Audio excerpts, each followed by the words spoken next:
सभी को नमस्कार। मेरे YouTube चैनल हेमलता टीचर में आपका स्वागत है। उम्मीद है आपको इंग्लिश पढ़ना अच्छा लग रहा होगा। और अभी मैं थोड़ा जल्दी में आपको 10th और 12th MP बोर्ड को ध्यान में रखते हुए एग्ज़ाम की तैयारी करवा रही हूँ। उसके बाद फिर हम सब चीज़ें और सिस्टमेटिक देखेंगे। तो गर्मी की छुट्टियों में फिर से हम ABC से स्टार्ट करेंगे, पर अभी एग्ज़ाम में मार्क्स ज़्यादा स्कोर करने के हिसाब से हम देख रहे हैं। हम शुरू कर रहे हैं अनसीन पैसेज। आज अनसीन पैसेज आपका पहला प्रश्न 10वीं में भी 12वीं में भी और भी लगभग सभी बोर्ड्स में अनसीन पैसेज तो आता ही है। आप पहले थोड़ा सा समय लेके बोर्ड पे मैंने जो लिखा है वो कॉपी करिए, फिर मैं उसे समझाती हूँ। जैसा मैं हर क्लास में बोलती हूँ कि सबसे पहले तो हमें पढ़ना आना चाहिए। आपको कोई सा भी क्वेश्चन करना है, बिना पढ़े काम नहीं चलेगा, तो सबसे पहले आपको पढ़ना आना चाहिए। अनसीन में भी हम क्या करेंगे, सबसे पहले रीडिंग लगाएंगे, पर मेरा ये सुझाव रहता है कि रीड द क्वेश्चंस फर्स्ट। सबसे पहले अनसीन के नीचे जो प्रश्न दिए गए हैं आप उन्हें पहले पढ़िए, पहले प्रश्नों को पढ़ें, है ना।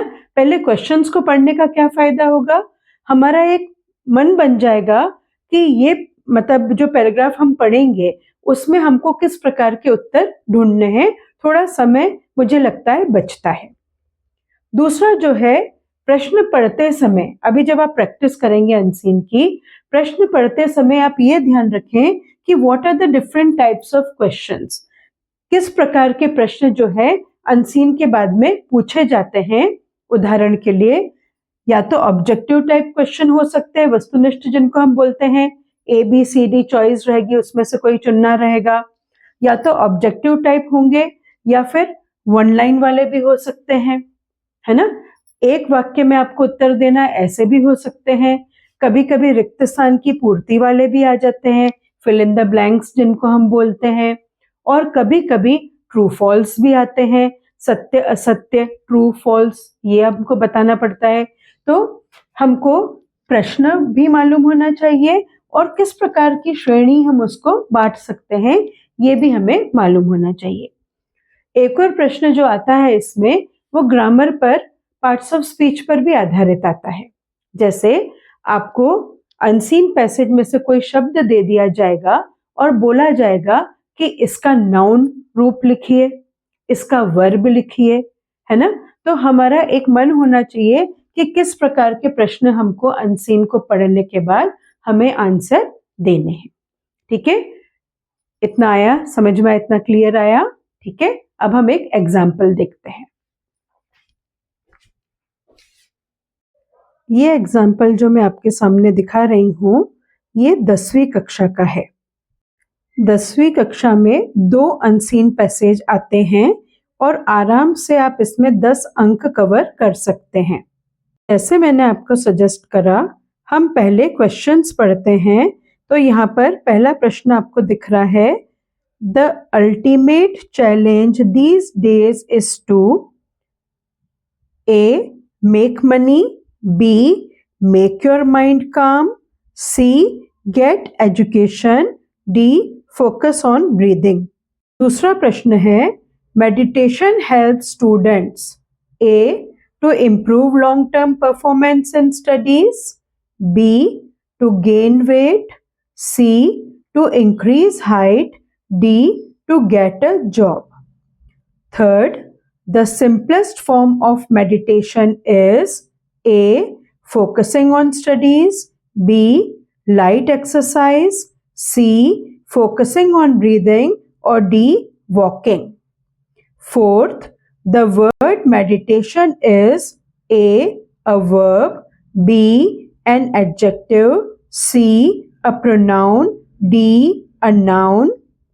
पांचवा, फिफ्थ वाला, which word in this passage means an ability to keep something in mind? A. challenge, B. retention, C. sense, और D. growth। आप इसमें फोर्थ वाला प्रश्न देखिए, इसमें मेडिटेशन का the word meditation is parts of speech पूछा है।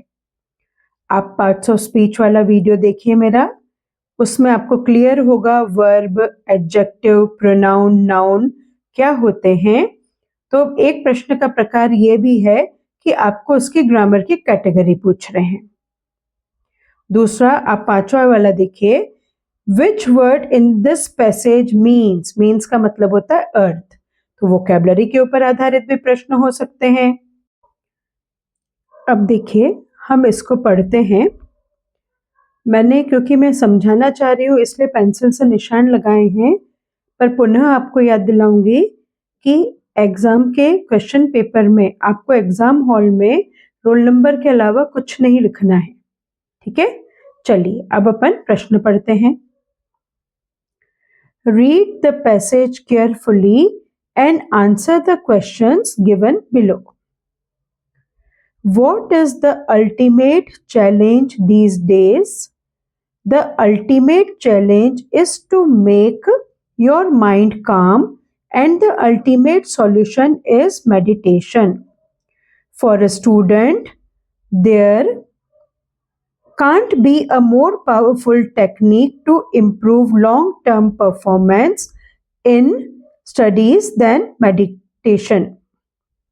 Calm mind, better retention, better health, focus and concentration are the obvious benefits.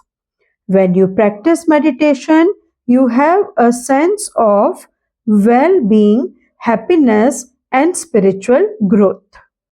There are many types of meditation. The simplest is, of course, focusing on breathing. Settle down in a cool place that has dim light and relatively quiet. All you need to do is to keep focusing on breathing. If you do it every day, you will feel its magical effect. पहला question है, The ultimate challenge these days is to. अब आप देखिए, हमने यहाँ पर देखा The ultimate challenge is to make your mind calm. उत्तर में हम ढूंढते हैं क्या यह वाला वाक्य या वाक्यांश हमको दिख रहा है। तो आप देखिए बी में हमको make your mind calm मिल रहा है। तो इसका आंसर क्या हो जाएगा, make your mind calm। Second वाले में आप देखिए meditation help students. Meditation help students. तो अब हम ये स्टूडेंट्स वाला पोर्शन ढूंढते हैं। हम पैराग्राफ में देखेंगे, हमें यहां पर मिल रहा है, आप देखिए फॉर अ स्टूडेंट, है ना।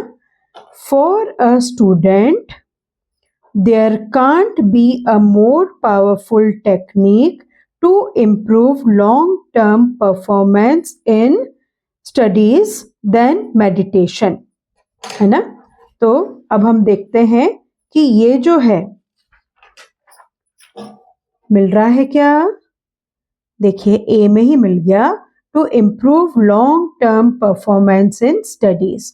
तो सेकंड का आंसर हो जाएगा A, to improve long-term performance in studies. Fourth वाला the word meditation is. अब आप देखिए सीधे सीधे पार्ट्स ऑफ स्पीच पर आ गया है ये।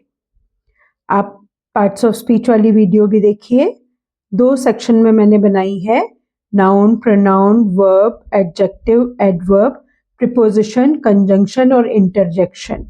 ये 8 पार्ट्स ऑफ स्पीच होते हैं। अब आप देखिए हमको देखना है मेडिटेशन, तो थोड़ा सा ध्यान में रखिए, अक्सर जो ये TION से खत्म होने वाले शब्द होते हैं ना, मेडिटेशन, एग्जामिनेशन, पॉल्यूशन, रिक्रिएशन, है ना, ये शन वाले जो है अक्सर ये होते हैं नाउन। तो इसका उत्तर क्या हो जाएगा, इसका आंसर हो जाएगा आपका नाउन, है ना, नाउन हो जाएगा ये। और आप जब पार्ट्स ऑफ स्पीच की वीडियोस देखेंगे तो आपको क्लियर हो जाएगा कि ये नाउन क्यों है, क्योंकि ये किसी भाव का नाम बता रहा है, मेडिटेशन। फिफ्थ वाला देखिए, शब्दार्थ पे आधारित है। Which word in this passage means an ability to keep something in mind. Mind यानी होता है दिमाग, कीप यानी होता है रखना। आपने से सुना होगा ना, ऐसा बोलते हैं, मैं याद तो बहुत करता हूं पर दिमाग में नहीं रहता है, मैं रिटेन नहीं कर पाता हूं उसको। ठीक है, तो यहाँ पर हमारा वोकेबलरी अच्छी होनी चाहिए। इसका आंसर यहाँ पर हो जाएगा रिटेंशन। ठीक है, इसका आंसर हो जाएगा रिटेंशन। ये वाला शब्दार्थ के ऊपर आधारित है, तो हमारी वोकेबलरी अच्छी होनी चाहिए। आप लोगों को मैं सलाह दूंगी कि एक तो लिख लिख के बहुत देखिए, क्योंकि आपको आंसर जो है वो लिख कर देना है। दूसरा, डिस्क्रिप्शन बॉक्स में आप देखिएगा, एक वीडियो मैंने इम्पॉर्टेंट वर्ड्स पे बनाया है और इज एम आर पे भी बनाया है। I we you you he she it they pronoun पे बनाया है। तो आप वो वीडियोस भी पहले देखें, ताकि जो भी आप पढ़ेंगे वो आपको ज़्यादा समझ में आएगा। अब सबसे ज़रूरी बात कि हम इस प्रश्न को अपनी आंसर शीट में हम कैसे लिखेंगे। क्वेश्चन पेपर पे ध्यान दीजिए, यहाँ पर सेक्शन ए लिखा है और यहाँ पर केवल 1, फिर QUESTIONS क्वेश्चंस और उसमें रोमन फर्स्ट डला है और स्मॉल ABCD में उसके ऑप्शंस दिए हैं। ठीक है, तो इन्हीं बातों का हमने ध्यान रखा है। आप देखिए हमारी आंसर शीट में सेक्शन A1 क्वेश्चंस, उसके नीचे आंसर्स। फिर हमने रोमन में फर्स्ट, सेकंड, थर्ड लिखा है और उसके आंसर जो है उस हिसाब से अल्फाबेट लिखा है। ठीक है, आपको ये क्लियर हो रहा होगा, दिख रहा होगा, है ना। लिखते समय कैपिटल और स्मॉल का आप विशेष ध्यान दीजिए। आप देखिए ये हमारा ऐसा पूरा आंसर, फिर हमने सेकंड भी इसी तरह से हमने कंप्लीट करा है। ठीक है, अब आप लोगों का काम ये है कि अलग अलग पुस्तकों में से जो अनसीन की प्रैक्टिस के लिए आपको पैसेजेस दिए हैं, आप उनको मेरे बताए अनुसार प्रैक्टिस कीजिए, है ना। मुझे लगता है अनसीन आपको पूरा क्लियर हो गया होगा। अगर आपको कोई भी डाउट हो तो प्लीज़ आप मुझसे कमेंट सेक्शन में पूछ सकते हैं। और बेटा, अब एग्ज़ाम बिल्कुल सिर पर है ना, तो आपको सब काम छोड़ के केवल पढ़ाई ही करनी है ना। Thanks for watching, all the best.